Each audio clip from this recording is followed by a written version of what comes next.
might think you know Captain Marvel, but here are 12 facts you may not have known about the history of Carol Danvers. Carol Danvers first appeared in 1968's Marvel Superheroes number 13 in a story by Roy Thomas and Gene Colan. At first, she was an Air Force officer and security chief at a military base where she served as a supporting character for Marvel's original Captain Marvel.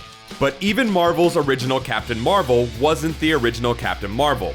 You ready for this? The first was Fawcett's Big Red Cheese, then MF Enterprises' Split Robot, the Kree Captain Mar-Vell, then Monica Rambeau, then Mar-Vell's son Genis Vell, then Genis Vell's younger sister Phyla Vell, and then former Marvel boy No-Varr.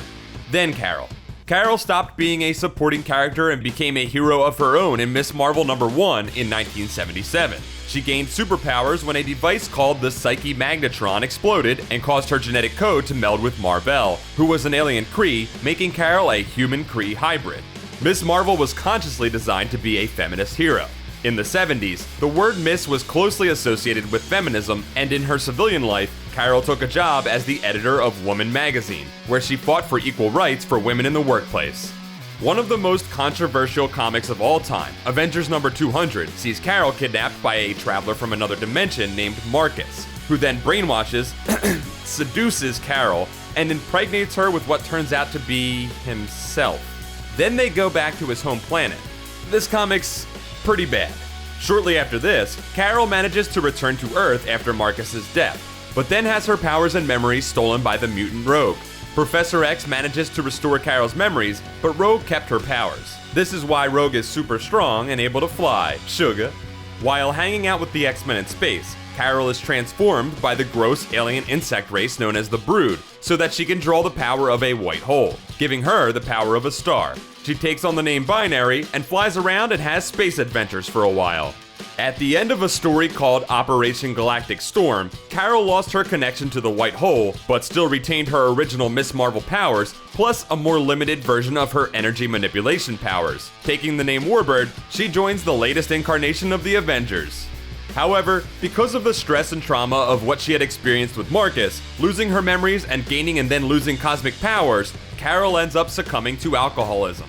After her drinking causes her to harm an ally in battle, she is suspended from duty as an Avenger. Later, Carol joins the pro-registration heroes during the superhero Civil War, helps repel the Skrull invasion, and joins in the siege against Asgard. Now one of the most prominent superheroes in the Marvel Universe, Carol finally takes on the name Captain Marvel for herself. Carol's original powers as Ms. Marvel included super strength, flight, increased durability, and a limited psychic ability she called her Seventh Sense. As Binary, she could manipulate all types of energy, fly at light speed, and travel through space unaided. These days, she can still absorb fire and energy, but on a much more limited scale, and can only fly at a measly Mach 6. In her various incarnations, Captain Marvel is most associated with the Avengers, being a member of the original, new, and mighty varieties. But she has also been an ally of the X-Men, a temporary member of the Defenders, an associate of the Starjammers, and a full member of the Guardians of the Galaxy, A-Force, and most recently, Alpha Flight. That's it for this episode of You Think You Know Comics. Don't forget to like this video, subscribe to Comics Alliance for more comic facts, and check out comicsalliance.com for more comic awesomeness.